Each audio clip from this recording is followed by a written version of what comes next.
ഞങ്ങളുടെ നാവ് കൊണ്ട് ഉച്ചരിക്കപ്പെട്ടിട്ടുള്ള നിന്ദ്യങ്ങളായ സംസാരങ്ങളെ നീ ഓർക്കരുതേ.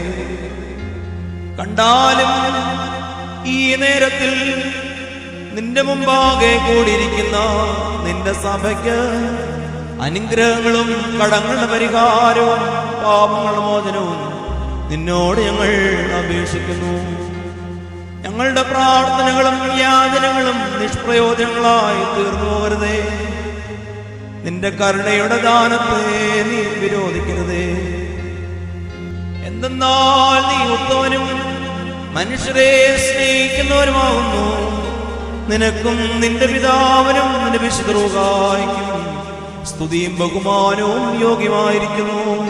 ഹോശോ ഉപകൂലസ്വാൻ